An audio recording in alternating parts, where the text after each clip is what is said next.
Si Divina ang maging daan para muling maglapit ang landas nila Ramon at Tanggol. Samantala, yayaman ng sobra-sobra itong si Tanggol dahil sa mga negosyo ni Facundo na naiwan. At habang ang negosyo naman ni Ramon ay bubulusok ito bigla ng dahil kay David.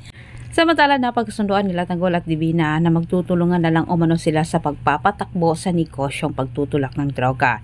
Hindi naman nakihati itong si Divina sa kikitain ng mga armas dahil hindi pumayag itong si Madonna.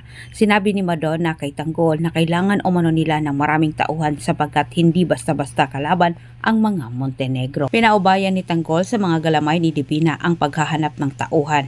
Ngunit napagtanto naman ni Tanggol na tama nga ang sinabi ni Amanda sa kanila na walang dapat makakaalam sa kanilang negosyo dahil delikado ito, lalo pat makilala sila ng mga kalaban. Dagdag ni Tanggol, hanggat nasa kanila ang negosyong pagbibinta ng sasakyan ay hindi umano sila makilala ng mga kalaban at hindi isipin ng mga ito na sila'y nagtutulak ng droga.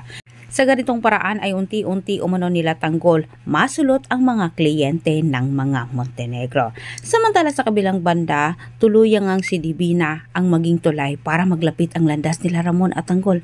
Nakarating kasi kay Ramon ang matunog na pangalan ni Divina dahil sa negosyo nitong pagbibinta ng sasakyan. At naisipan naman ni Ramon sa puntong ito na lapitan nitong si Divina para pagtaguan ng kanilang pera. Katulad na lang sa paglapit nito kala Facundo noon. Ngunit sa puntong ito, kilala na ni Divina sila Ramon, nakaaway ni Facundo dahil kala Tanggol at Divina.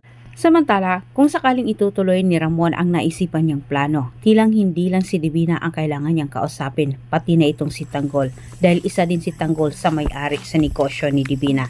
Antabayanan po niyo ang susunod kong update. Maraming salamat sa panonood at huwag kalimutang mag-subscribe para sa maraming karagdagang update.